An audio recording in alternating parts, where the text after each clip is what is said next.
Hey, Gabrolek. Hey, Gabriel Jose. Where are we today? I'm in San Francisco, and the weather is sunny, but a little chilly. Yeah. So I'm in Chicago, and actually it's rainy. There was a thunderstorm, but it was actually 70 degrees. I was actually at our normal brunch spot, which is at a hotel that has an outdoor pool and everything, and we had both our dogs with us, and 3 people came up and talked to us, and they all went to college together, and one of them lives in Chicago. I was like, oh, my best friend just moved there, and I said he's from Spain and then spent 10 years in San Francisco, so he's never really experienced a winter. And the guy just kind of looked at me and he's like, why? Why did I move? Because I lived for 10 years in San Francisco, and I know the answer about why not. I just thought, like, he was like, I'm so done with winters, and I was like, I'm hoping Gabriel Jose is done with winters. I honestly didn't have any problem with it. Yeah, shut up. The first one, it has been like absolutely fine, I mean, it was a bit of a pain, like falling down the stairs because of the snow, but beyond that, it has been nice. So now that the spring is breaking in, what did we watch? We watched, this was your pick. So you had to summarize it. Oh, fuck. Yeah. Sure. In any case, we watched Eraserhead by David Lynch, which turns 45 this year. Can you believe this is a 45-year-old film? Yeah, it's insane. It doesn't feel like 45, and it also feels like how this guy, David Lynch, that is clearly affected, in some kind of way, had this career starting at this point. I'm not saying that it's bad, don't get me wrong, but it was just like, holy shit, is that this guy had a topic in mind, and some resources, and he kept using them until nowadays, and it's still fascinating. Yeah, you can see he's obsessed with certain concepts that you can see almost exactly the same concepts in Twin Peaks season 3. Yeah. They are like scenes that they're almost like just copy paste. That is like, okay, like the episode 9 that we discussed several times, is like, well, just throwing grotesque things from your mouth is not that uncommon, in this world, or things getting in your mouth in a bit of a weird way, or many other kind of things, or floating on a dream, or like very disturbing sound editing.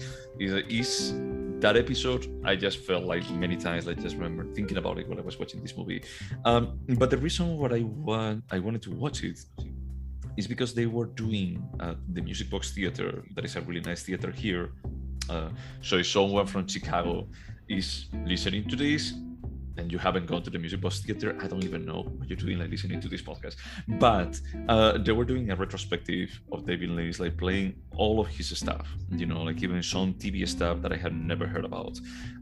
Instead of the what? Did they play Rabbits? I think so. Yeah, I just kind of read about that today, and I was like, I have to watch that. Sorry. But I went the other day to watch again Mulholland Drive. And talking with a friend that he had watched Eraserhead a couple of times, like many years ago, he mentioned that it would be great to watch it. And funny enough, it was like one of the few. This and Inland Empire, I think that they were the only 2 that I had never watched. So now it's only Inland Empire. So I wanted to just actually check that box. Just this year they released a remastered version of Inland Empire, so maybe that's what we'll watch soon.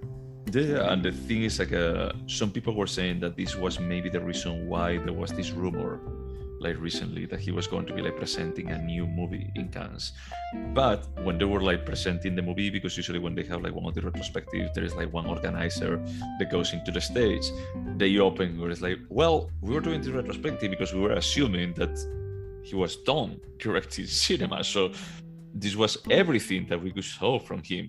But maybe we will have to do like an annex of, like an extension of this retrospective, like in 3-4 months. Who knows? So I went and saw Memoria, starring Tilda Swinton. And I saw it at the Roxy, and at the Roxy they still have someone come in and announce like what's going on with the film and what's coming up, and they announced, hey, we're doing the remastered Inland Empire in a couple weeks. And do I want to go be bored for 3 hours and not understand anything? Probably. We should. We definitely should. Now we have watched like almost everything by him. The only one I have still to see is the lawnmower film. I still haven't seen that one. Oh, Straight Story. We should watch it too. Like as a contrast, because it's another story like The Elephant Man about like yeah, I could do a straightforward cinema, and I'm a good director doing that. But should I? Did you know that?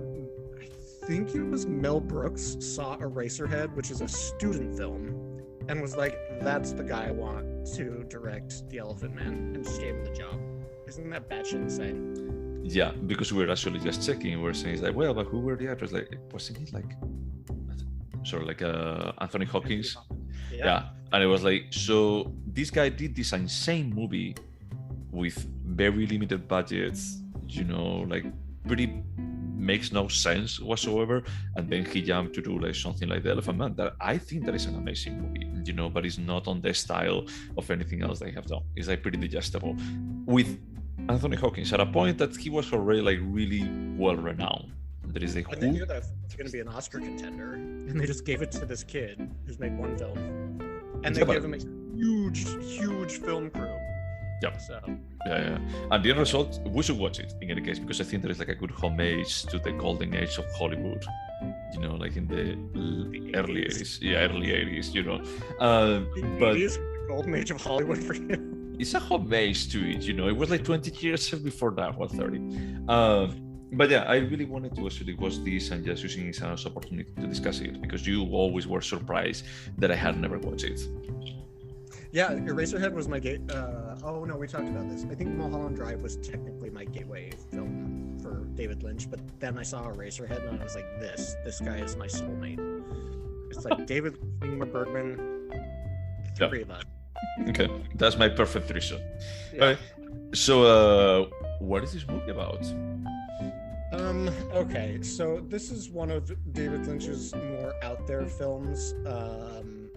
It's very like, there's a lot of symbolism and visual metaphors, so it's very difficult to describe the synopsis. But we start out seeing this man, I think it is Jack Nance, who shows up in a lot of David Lynch's work. My favorite is when he plays Pete in Twin Peaks. He's such a sweet character. Yeah, it's a good contrast compared with the guy from Blue Velvet. Kyle MacLachlan from Showgirls. No, I'm talking about like he has a role in Blue Velvet. Wasn't he like one of the mob from The Bad Guy that he barely talks? Yeah. I thought you were talking about David Lynch's regulars. No. Okay, so the film starts out and we see him in space. There's a planet kind of behind his head, and I think we're supposed to assume the planet is his mind. I don't know. I'm not going to go into interpretations. But... Just say what happens. Let's just go with the face value. All right. So at some point he opens his mouth and this thing comes out, and then we kind of go to a more like not space. Like we're back on Earth. We're somewhere, and we meet the character whose name is Henry Spencer, and he is a young man who has crazy hair. If that was a wig, it's amazing, and if it's his real hair, it's even more amazing. So Jack lives in basically what I imagine Detroit is like all the time, just like very industrial. I think that is Philadelphia. I think that he was trying to do Philadelphia. Yeah. But this is what I imagine Detroit is now. Oh yeah, probably. David Lynch has called this his Philadelphia story. Like, I get it, but yeah, it's very barren. Like, imagine kind of Brad Pitt's house on Paper Street. It's kind of like that, but more minimal, slightly cleaner. Just very industrial, black and white. He walks home. His apartment building shares a phone. And this beautiful woman from across the hall says, "Hey, are you Henry?" Somebody named Maria. I think it was Maria, right? Maria called, which is his girlfriend. She says you're invited to dinner at her parents' house.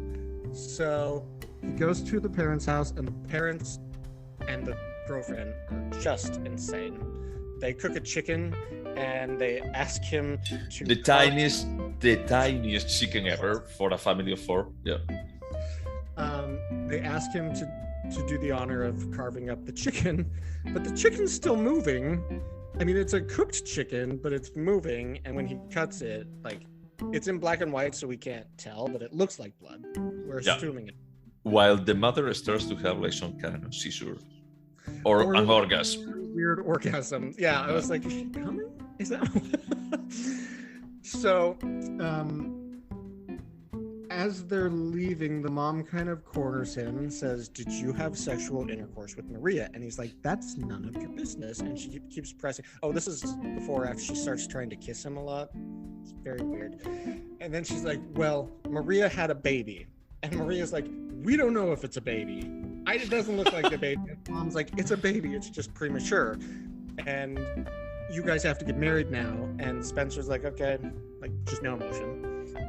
So they take the baby home. They move in together into Henry's flat or apartment. Whoa, where did that come from? I am not British.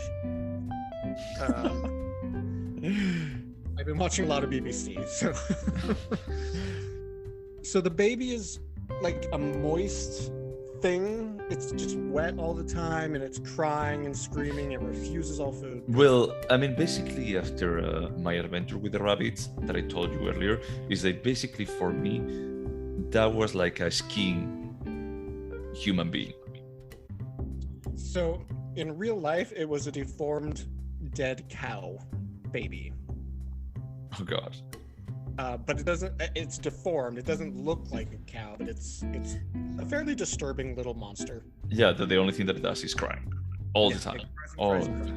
And the mom, she kind of like motherhood to a monster ends up being too much for her, so she leaves him alone with the baby. He tries to take care of the baby. She leaves, but before leaving, she actually gives us like one of the most surreal scenes, how she's pulling like the suitcase from below the bed. That is, it's like 30 seconds of she like just like having some kind of seizure, you know, like being like some kind of possessed creature, like just banging against the front of the bed, and then she pulls a suitcase because we don't know what she's doing. You only see her face with this like expression of like effort that she like suffering. And the funny thing is like that actress was there, I think that I told you. Yeah, you did at the showing. Exactly, yeah. So after that, she was just talking about the scene and other scenes in the movie, and she was saying like, look, there are like many things that David Lynch could tell you to do, and they won't make sense. And you know the funny thing is that once that you see it on the big screen, they still don't make sense. But it works. Somehow it works. So, okay. So he ends up... leaves. Yeah, she leaves. The beautiful woman across the hall asks to come in, and they have a sexual encounter. It's at that point, right? He starts to have visions, or did he have visions before? He already had visions of a woman in the radiator. Of a woman in a radiator who has like clouds on her face, and she sings. And it's clouds? I always thought that there was some kind of deformity. I guess they were clouds. Maybe they were like steam from the radiator. I don't know. She has like these weird things on her face, and she's the only character that shows any happiness at all in this entire film. So after he has sex with not his wife, he has more visions, including a penis-looking thing that decapitates him, and his head falls out the window, and a little boy picks it up and takes it to a factory to be made into erasers. Yeah. And then they just write something and they erase it with the erase that they comes from his head. So. And then he wakes up and he still has his head. Yeah.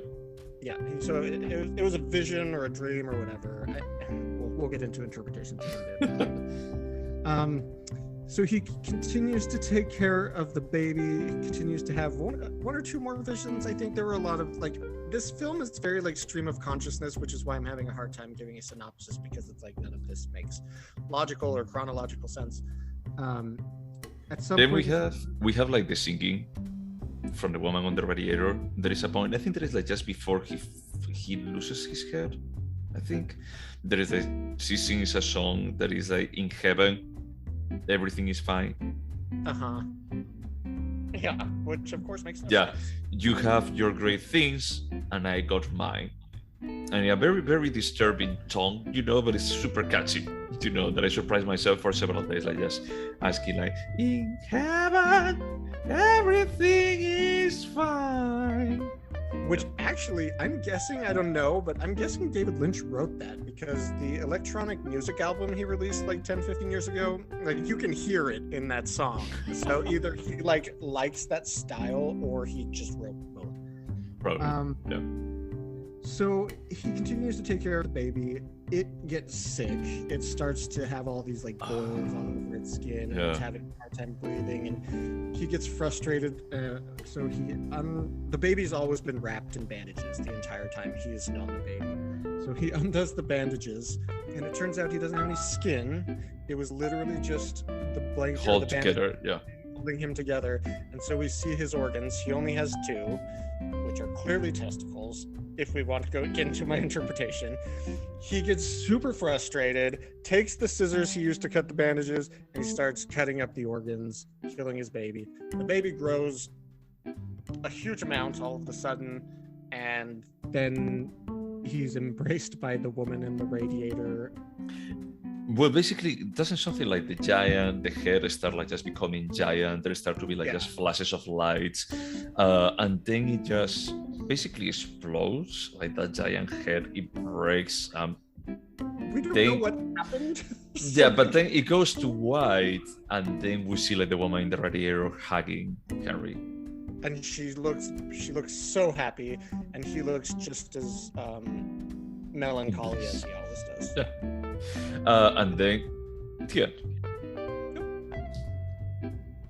So let me just preface it with like when the movie finished, I was like, this was the weirdest thing that I ever seen. And I was like, most of the David Lynch stuff, but it's like, this is fucking weird. Because the thing is that there is like many elements, as we were seeing earlier, that we see in other movies, like for example in Mulholland Drive, that is like these things are almost things that they make sense but they don't, or even better, like in The Lodge in Twin Peaks, when they are in these like like red walls and everything, is like there are like many details that is like this makes no physical sense. It's a bit more of what your imagination will concoct in a dream. For example, like there is like a plant that is actually in a bunch of soil, but there is no pot whatsoever. It's just there, or he receives how do you say, like a worm in an envelope for no particular reason, and he just puts it away.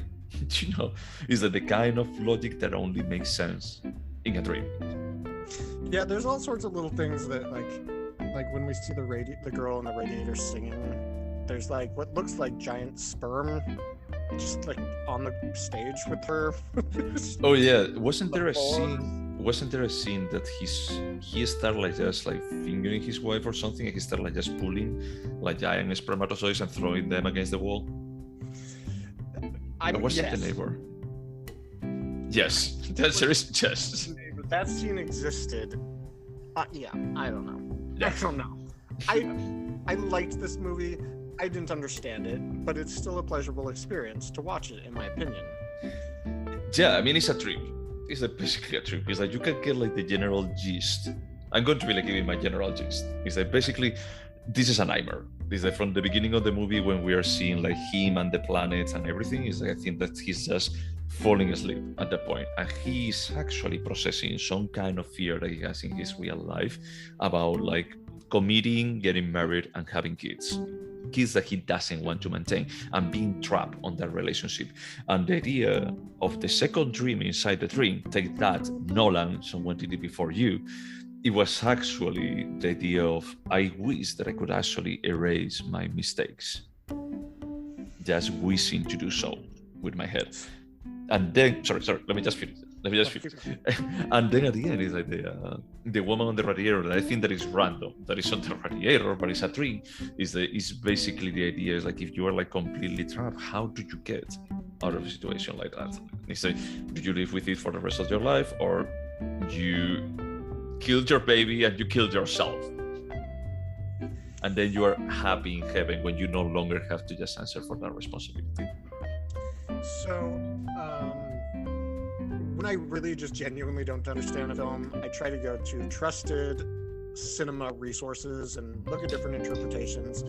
But what frustrates me about this film is David Lynch has famously said many times, even recently, that absolutely nobody has understood the intent of this film and what he was trying to say. Okay. Which bums me out because there's a lot of interpretations and they all make a lot of sense. And I do think the imagery at the beginning where we see Spencer and the world kind of behind his head, I do think we're supposed to think that this is either a dream or it's all in his head and he's working through issues. And so, yeah, it doesn't make sense.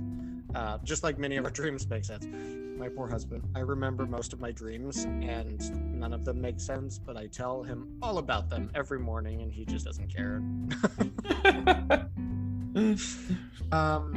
So yeah, I buy into the idea that this was a story about being afraid to be a father, being afraid of committing to one person, the fear of the downward spiral of what family life is like, and we see that when we see Marie's parents, who are batshit insane.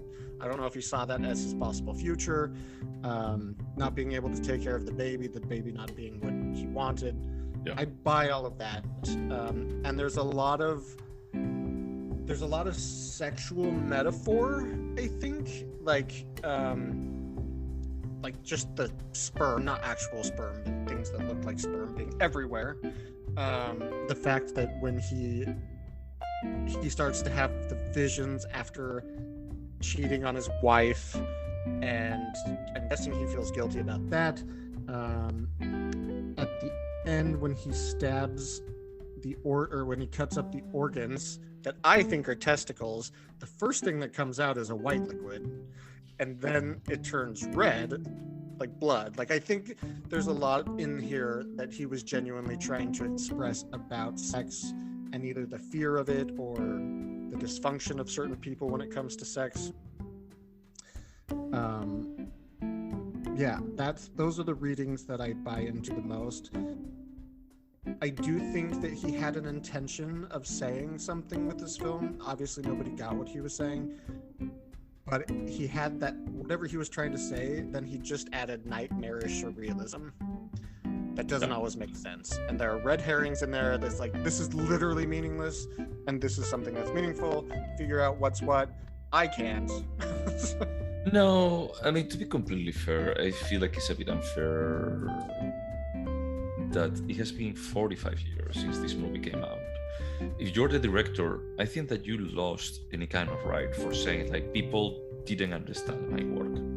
You say, if you're not willing to explain it after 45 years, just shut up. I'm sorry. This is like public domain at this point.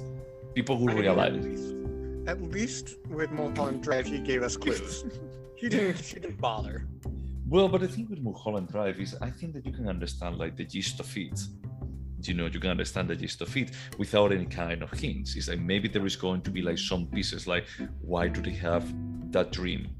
You know, like next to the diner, on the diner. It's like, what exactly does it represent? It's like, well, that's a bit more open to interpretation, but you will understand that it's like, well, I'm not going to be saying anything. I don't want to spoil this episode, you know, like Mulholland Drive on this episode.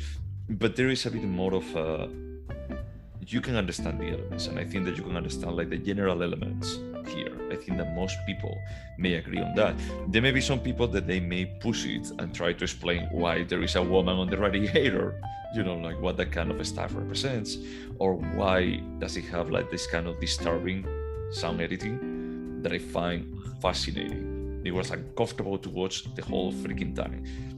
You know, that I felt is like this is so intentional that it's uncanny that it's like the first movie that this guy does.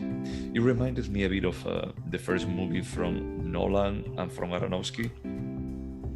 Pi is Aronofsky's, which that's a great film. You can't deny that. And what was the first one of Nolan? Following? Yeah. Yeah. The three of them, they were on black and white, and they were presenting like similar kind of disturbed people or disturbed society topics. Yeah. It's interesting because his daughter, Jennifer Lynch, was born in 1968. Eraserhead took 5 years to film, so if it was released in 77, they were filming from the time she was 4 to 9, and she was often on set. And actually, she had a scene that didn't make the movie where she was digging dimes out of the dirt. And so a lot of people wondered, like, was she just a nightmare as a baby? And David Lynch wrote this about her, but that's never been confirmed. But David Lynch had moved to LA to study at a film school, and I'm blanking on the film school in LA. He went to year 1. He wrote a script that ultimately he got feedback from his peers, his professors, whatever, and they suggested, hey, you need to add a lot more dialogue, you need to make these changes, and he wasn't really into it. So he finished his first year, and he came back, and for his second year, and he decided he was going to leave because he didn't want people to interfere with his work. So then the dean of the college asked him, please don't leave, I think you're one of the most promising talents we have here. And David Lynch agreed to stay as long as he could make exactly the movie he wanted with no interference from the school. And they said yes, and he made Eraserhead. I mean, of all the, you know that we usually use in a bit more of a pejorative way, this feels like a student project. Like a what project? Like a student's project. Oh yeah. Yeah. I think that this can fly as a non-student project, albeit it is a student project. I mean, it shows that it's a student project. It's like very minimal, and even on the interviews that they were doing like before showing the movie, he was saying that, well, I didn't want to go with any famous name. He said, well, he didn't have the budget to begin with. So it's like, so I only look for people that they may actually look more or less similar to this. And even like the actress that does Mary, she was like, look, I was involved with other students' projects, and I could actually say, after reading the script and after seeing what we were doing there, is that this guy is not going to have a career. Yeah. But he proved them all wrong. He sure did. So you told me a little bit about this that you learned at the retrospective, but I learned about this today. So the film for 3 years was on the midnight screening circuit all over the country, and it just gained this like cult following. Excuse me. The New York Times didn't bother to review it until 1980. And they hated it. They called it a student film, and they called it sophomoric and cliched. Cliché. So that was 1980. In like 2007, the co-chief film critic Manola Dargis re-reviewed it as a good film, which I found. Was it an editor pick? It was not like a strict review. It was just announcing, hey, they're starting to screen Eraserhead in a remastered version in Soho. Check it out. It's a great movie, blah, blah, blah. Here's a little bit about it. So yeah. I think it has to be an official review where they give that stamp. Yeah, like with the guest. So, yeah, I think that it's like, it was like a very, I think that I was more mind blown by seeing Eraserhead in the large screen than Mulholland Drive. I think that Mulholland Drive is a way better movie than Eraserhead. Don't get me wrong. I think that it's like the same idea, the same kind of principles, and some similar resources, but way more mature.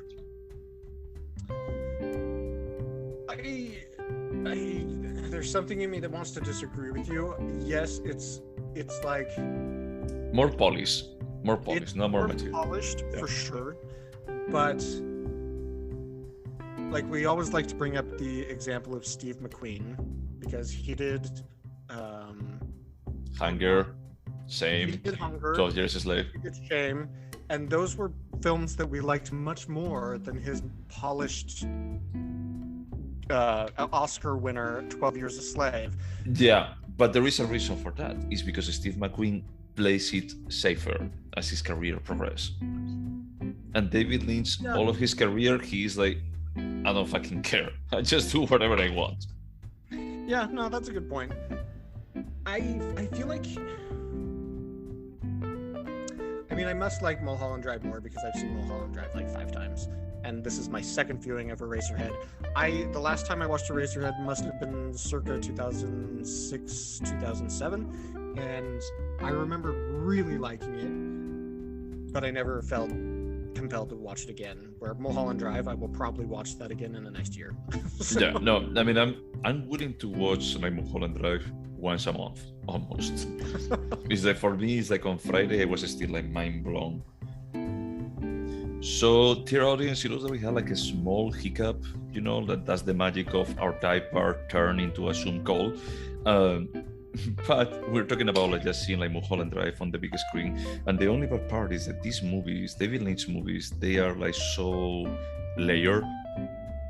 That is, it makes you feel smart when you come out with some kind of interpretation, but then you have like this kind of complicity feeling. So if you are watching it, many people in the room, they actually chuckle at some points about like, we know what is going to happen with this character, or we know what this means, you know. that's obnoxious as hell. We actually had a conversation that day about how obnoxious it is when people just laugh because they can't like process what they're seeing on the screen. Yeah, and basically, my boyfriend was complaining about like, hey, look, I was really looking forward to watch this movie, but it was getting me out all the time, like just hearing people laughing. And I said, dude, I was super excited about watching like the scene in the diner, and it was completely spoiled by people, you know, like just laughing. And it is that this They is laughed not. at the man behind the dumpster? They did. They did, and it's like this is like the last scene where you should be laughing. Is that the build-up of tension is amazing. Is that we have defined it as like one of the best horror scenes ever, like with very low kind of, you know, like effort to it. I do think that David Lynch wants us to laugh at the absurdity of some of his films. Like, I guarantee you he wanted us to laugh about Marie pulling the suitcase out from under the mattress. Sure. Or, you know, like half of the scenes in Blue Velvet, you know, because they're a bit more about like the absurdity of deconstructing the American dream. But that specific scene, I think that he wanted to just be disturbing. He wanted us to laugh at the scene of the murder in the PI office, you know, like for the book of all names. Oh, no, the book of all like the book about all history through phone numbers. Yeah. So, but in any case, it changes the experience. And in Eraserhead, I think that everyone was like so, what the fuck, that they didn't even laugh with the woman on the radiator sitting. That was like, I would buy that. Like it sets such a specific tone. Like Mulholland Drive has, man, I'm not doing well with names. The Australian Naomi Watts. Yeah.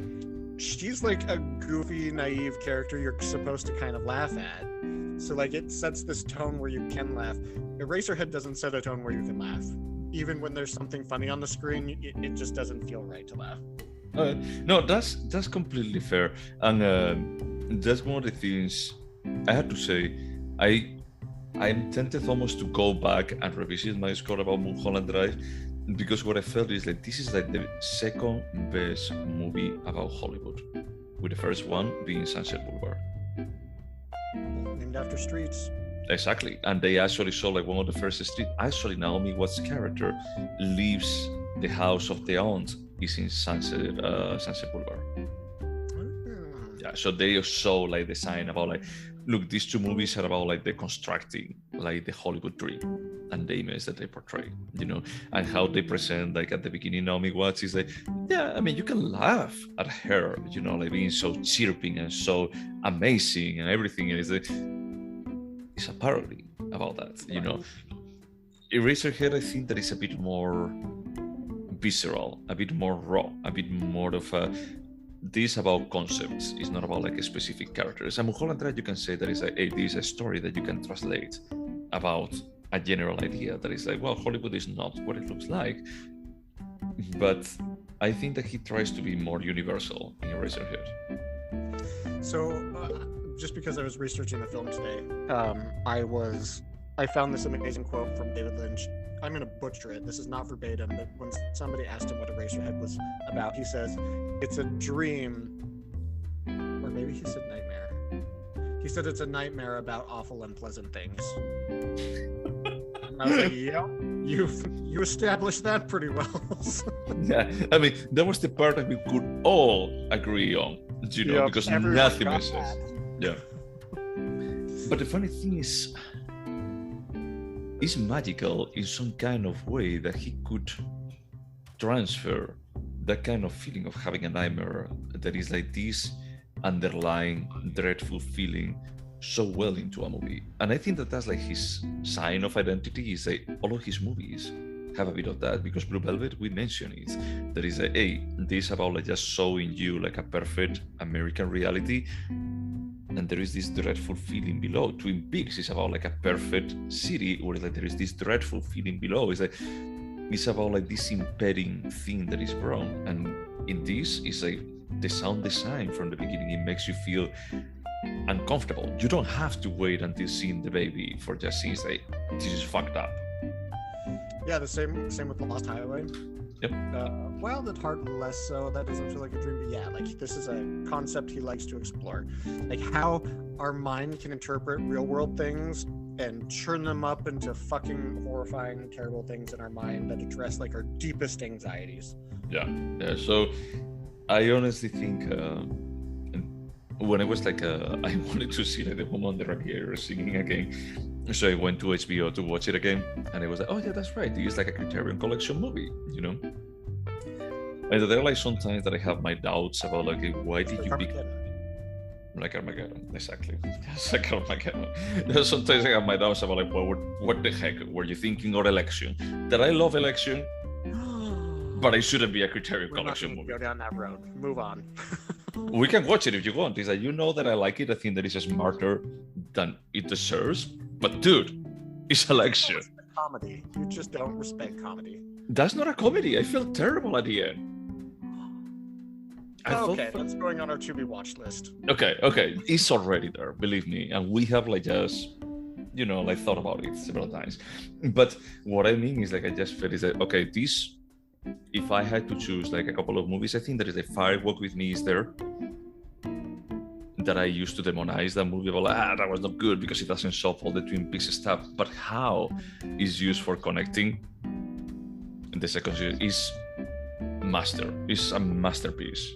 Yeah, the first time I saw that movie, I thought it was boring, dumb. But then when we really did the deep dive into the Twin Peaks universe, I was like, this is brilliant if you're willing to watch 50 hours of movies and television for it all to make sense. Actually, they had I don't know if they were like posters or postcards, like marketing on the retrospective. And one of them was like only like you could see like the carpet with the red curtain. And there was like only the hands doing this.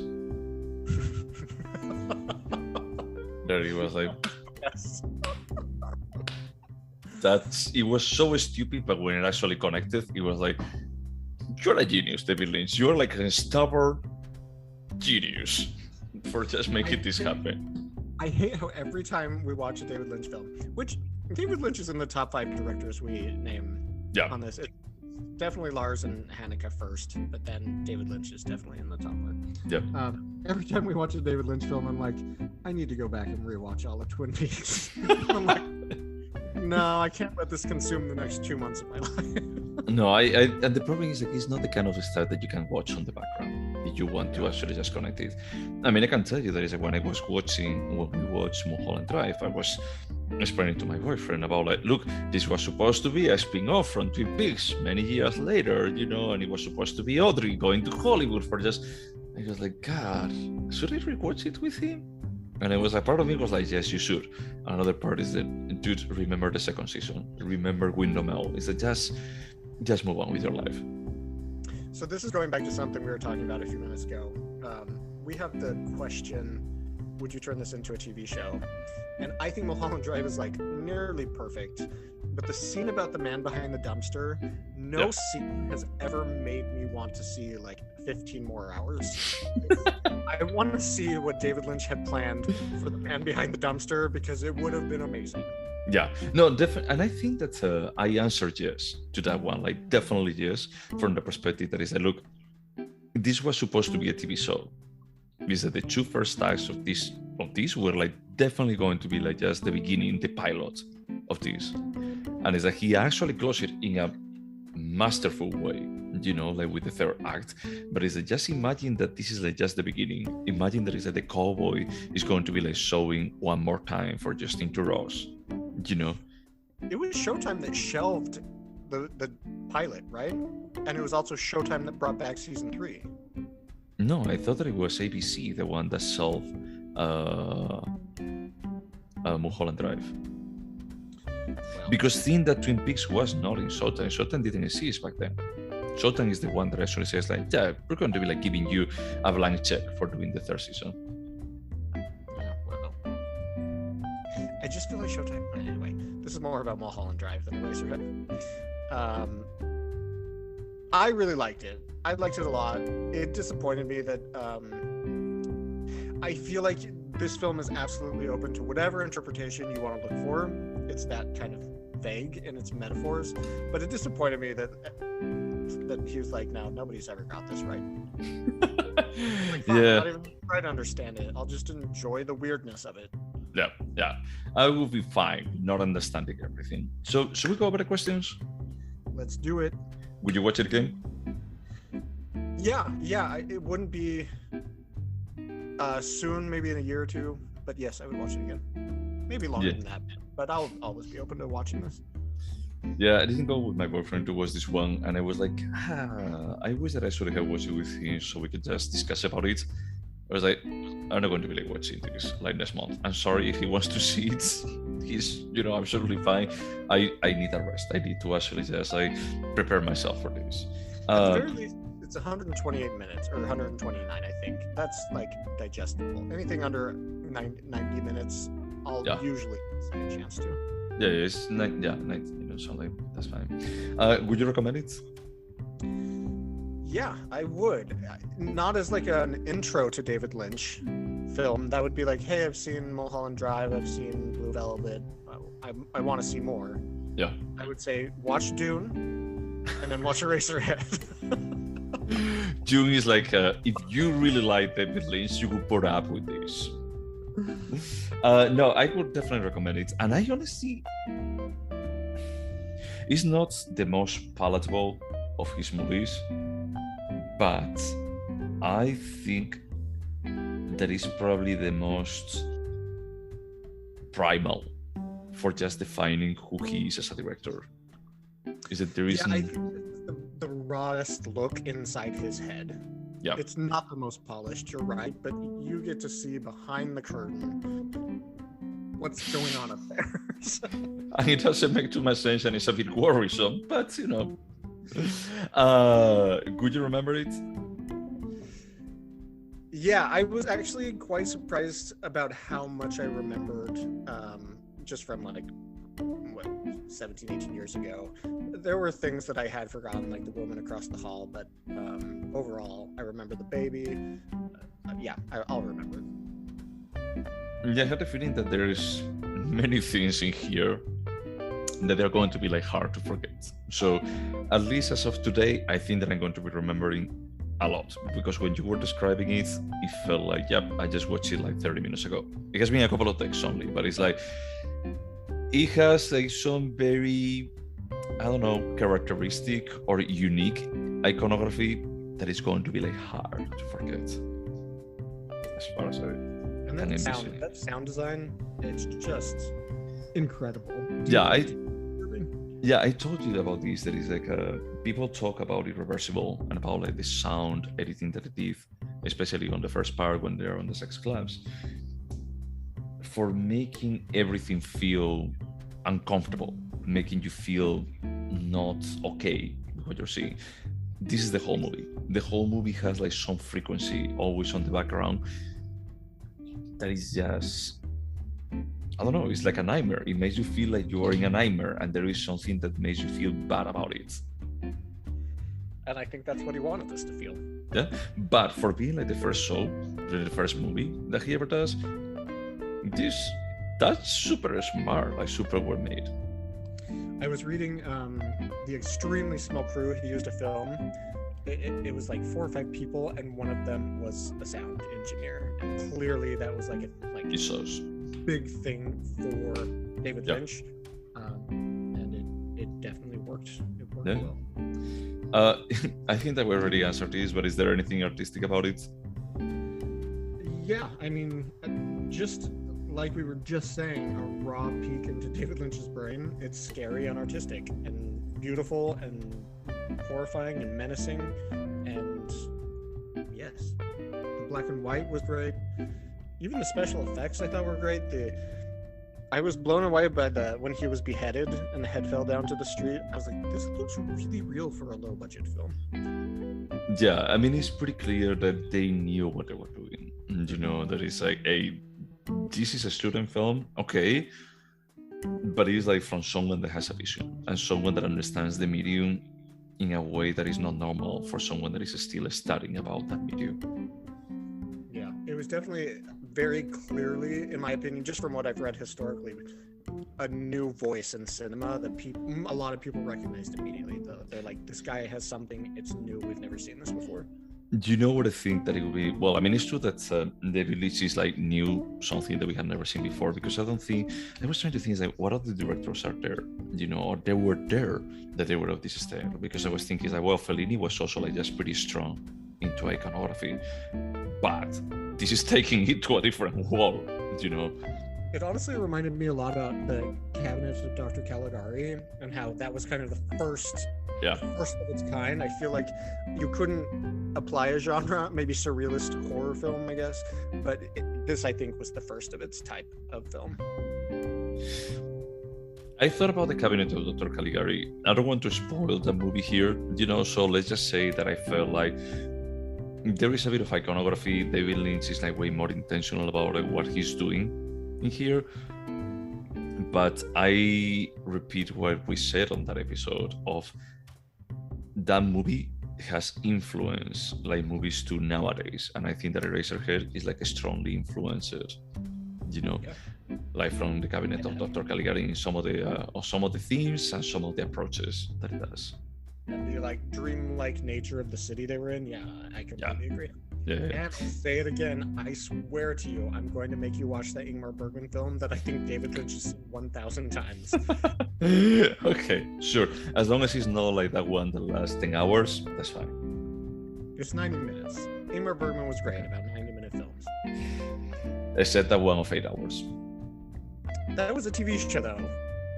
No, they made it for the American audience. They made it a TV show, no? No. It was originally an 8-episode TV show in Sweden, but they condensed it to a 2-hour-long movie for American audiences to be considered by the Academy. Was he like Fanny Alexander? Fanny and Alexander, and he did one other one that I can't think of the name. I have Fanny and Alexander, the Criterion Collection, if you want to borrow it. Sure, just bring it here. Is this a timeless piece? Yes. Yeah. Yes. I mean, we didn't even address this, but in my opinion, there's an exploration about technology always being in our lives, which is a constant theme I see in David Lynch's stuff. There is technology, but it's timeless. I don't think that it matters. It almost feels like a movie that could have taken place in the 40s, you know, or even on the silent cinema age, you know. So from that perspective, I just felt that, look, this is not like constrained by anything. It just tries to be attached to primal fears that we have as human beings. Did you know, just interesting fact, Stanley Kubrick called this one of his favorite films of all time? I think that I knew that like a long time ago, but that's cool. I mean, if Stanley Kubrick calls you out as that, it has to be like just probably one of the highest honors that you can get. I think Stanley Kubrick is one of the finest filmmakers we've ever seen, and for him to respect this, that's a big stamp of approval that it's like, yeah, there's something here we need to pay attention to. Oh yeah, what I was going to say earlier about like just people watching this movie and just recognizing there is a voice to watch or to hear, is that I was trying to think about like other cases like that, or someone that had like such a strong beginning that everyone was like, this is the guy. And I was thinking Tarantino probably was the other one. Yeah. Because I do think that Aronofsky with Pi, he blew people away with that. You've seen it? Yeah, I did. And Pie is good. No, I like Pie. I think that is the Pie is probably like the best thing before he started trying to just shoot 30-second makeup commercials in disguise in 2-hour movies. We will not continue this conversation because Black Swan is one of the greatest films of all time. So yeah, those 30 seconds of makeup commercial are amazing when she's dancing on the stage. It's mind-blowing, you know? Like the wrestler, like the fountain. So no, we're not going to talk about Aronofsky. We're not. But would you agree that I will make you watch Mother a second time. I won't. I'm sorry, dude. I already watched it once, and we have the battle after watching it once together in opening night. You know, I think that I have the right for bettering that. But no, would you agree that actually Tarantino and David Lynch, maybe they were in a similar situation from the perspective of they were like new voices, that they had like a unique way of looking at the medium? Yeah, absolutely. Those are the two that come to mind. I can't think of another person that maybe, well, no. I was going to say Hunger, but that was just for me. That wasn't like widely recognized as this is the new. Oh, McQueen, yeah. Yeah, but I think that is both of them, they came from like film schools, like doing like small shorts, and people were like, maybe there is something here, because I think that Lynch directed like some small shorts before this, and then it's like when he did like his first movie, is like when people were like, there is something here. There is a lot, but there is something here. And Quentin Tarantino. Who hasn't seen it? Go to YouTube and search The Alphabet by David Lynch. It was his first short film. It's incredibly disturbing. It's amazing. It's like 3 minutes long. Go check it out. But even then, sorry, my dog also likes The Alphabet. Yeah, I guess it does. But yeah, I think even in those shorts, you're like, okay, this guy is somebody to pay attention to. Yeah. Would you turn this into a TV show?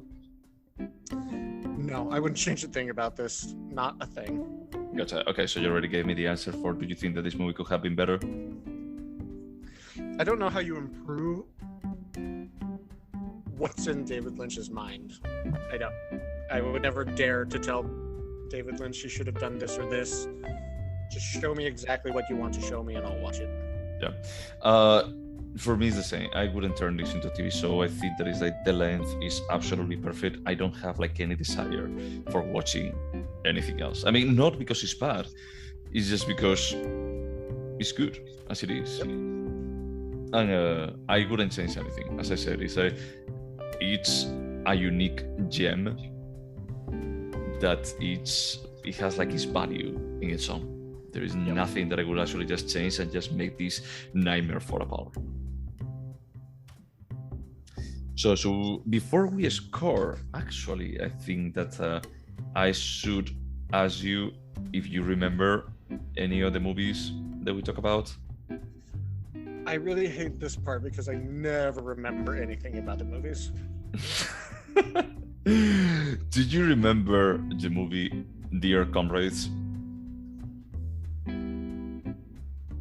Nope, nothing. I can't even give you a basic plot.